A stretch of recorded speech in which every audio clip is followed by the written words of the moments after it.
my first guest tonight has directed 8 films, including She's Gotta Have It, Do the Right Thing, and Malcolm X. His latest is entitled Clockers. Let's take a look. Folks, please welcome Spike Lee.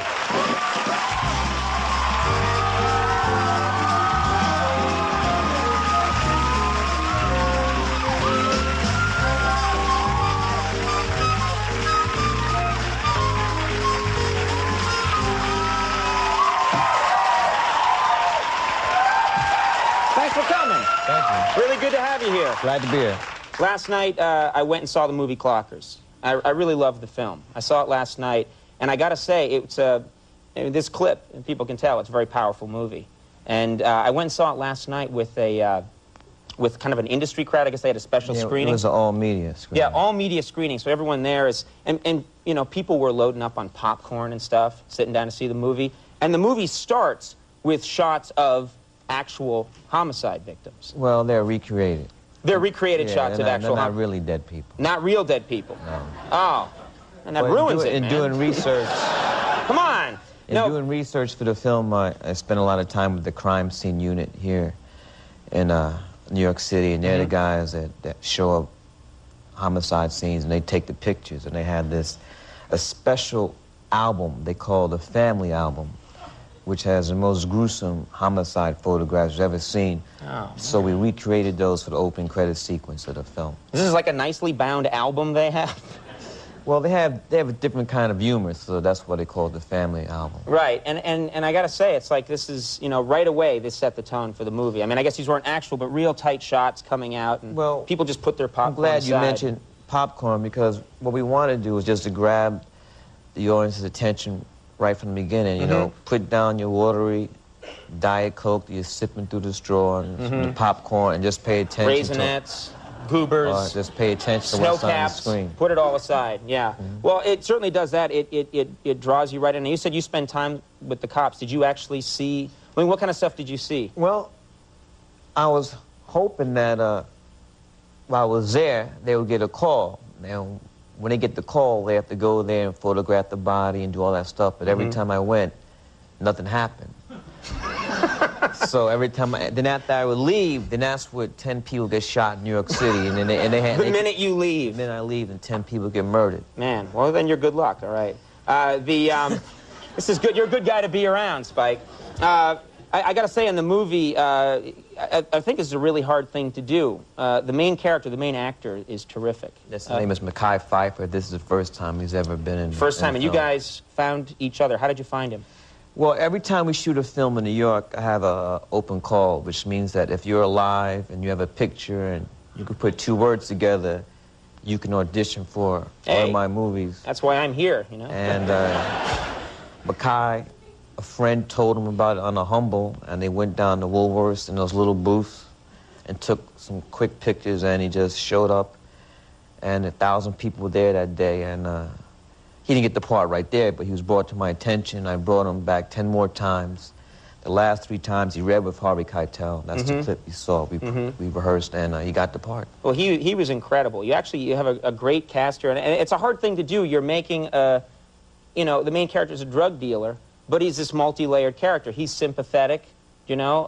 He's not just one-dimensional. You know what I mean? I mean, people like me grew up, my vision of a drug dealer was what I learned from Starsky and Hutch, you know. It's just like very one-dimensional, and this was actually, you know, a real character. What we try to do is there really no heroes or villains in this film. Cops and the clockers alike. I mean, people, most human beings are made up of, you know, good and bad parts. And I think that makes more interesting, you know, movie making when you have people, you know, where all the heroes don't have the white hats and the villains wear the black hats. Yeah. Well, we had, I thought the casting...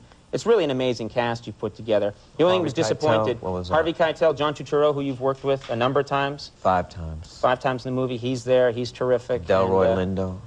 It's such that you've brought these people together. The only thing that disappointed me is that about a year and a half ago, we had Julie Hagerty on the show. And it was when you were casting for Clockers. Who? Julie Hagerty. You know, she was in the Airplane movies. And I thought, this woman might be in, she'd be great in Clockers. I don't know why. I just thought she'd be terrific in Clockers. So this was about a year and a half ago, and we had her. Clockers is, of course, based on the novel By Richard Price. By Richard Price. And so I had her read. I had my own audition, you know. I was trying to be Spike Lee for a second, so I had her, because everyone was talking about the auditions for Clockers, I had her read from Clockers, and I thought she did a great job. Let's take a quick look. This. Yeah, let's see this. Did I ever tell you the first time I killed somebody?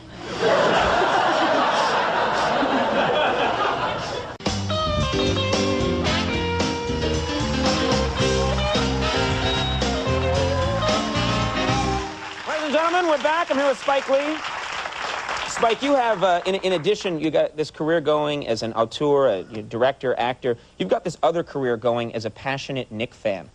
And I was curious, you know, you've really made it part of your persona, you know, your public persona. It's a lot of people see you as they see you there when the Knicks are playing, waving the towel, sitting in those great seats. $1,000. What? $1,000? Yeah, they raised the ticket prices. Wait a minute, $1,000 a night? Per seat. I have 2 seats. What if you have to miss a night? Somebody's buying my ticket. Come on, all right. I gotta think, like, you know, what if there's some night where the Knicks are playing like the Washington Generals or something? You know, that team the Harlem Globetrotters used to beat all the time. What if it's some game you just have no interest in seeing? You'd get there. You'd just somehow get there, wouldn't you? If I can't make it, I'm not giving away any seats this year. I'm sorry. That's where this was leading to. That's where this was all going. It went from 500 to 1,000 a game, and so there's 41 games. That's 2,000 a game. Right. Then they're going to race for playoffs, so the Knicks better win the NBA championship this year. That's a good threat. Is there a better seat than the one you have? Is there a seat that actually where you're required to play a little bit? It's actually like $1,500 a night? The next best seat is on the bench. Yeah, all right. Man, that's incredible. Now, you get very passionate there. You're down there, you're waving the towel, you're yelling. Have you ever been approached by, you know, the authorities at the Garden or by someone in the NBA who just say, hey, you can't do that anymore? No, it doesn't happen at the Garden, but the past 2 years when the Knicks have played Indianapolis, Indiana, Klan stronghold, I've had problems there. Oh, really? Yes.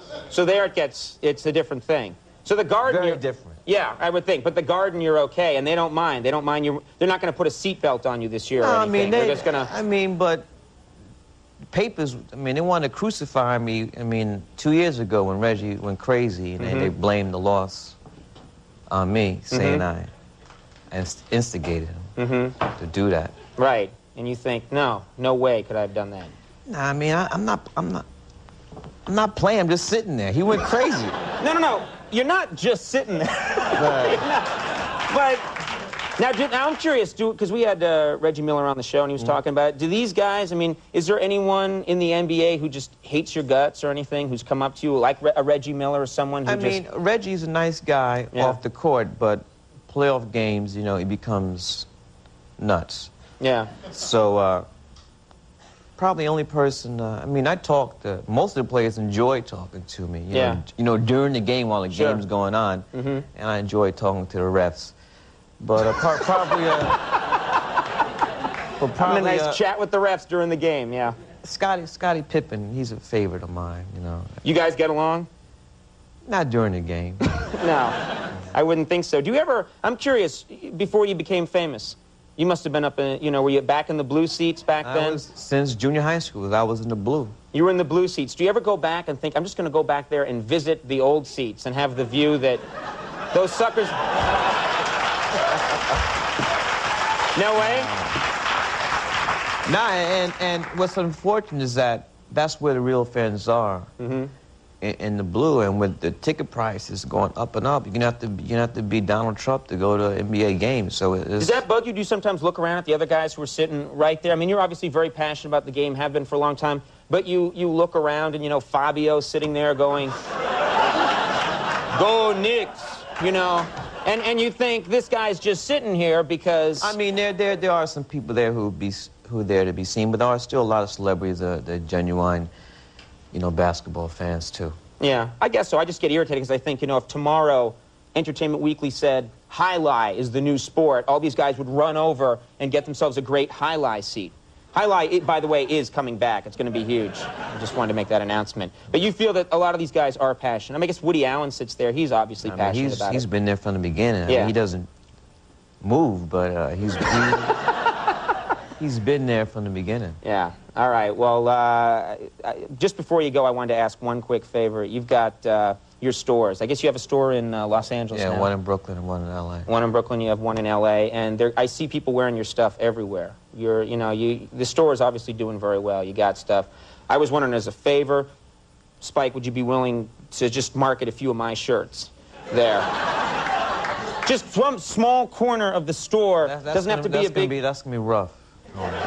Don't, before you see the shirt, I want you to see the shirt. I really think it's going to take off. Huh? Huh? Looks bad. Looks bad? Yeah, I don't know about... Wait a minute, Spike. This looks bad? If this isn't cool, I don't know what is. I'm sorry. I just don't. All right, well, think about it. We'll talk during the break, and I'll somehow coerce you. I either want a Nick ticket, or are you marketing the Goofy Conan head shirts? I might have to give you a Nick ticket. Good enough. Thanks very much for coming. The movie is Clockers. Check it out. It's great. We'll be back in a second.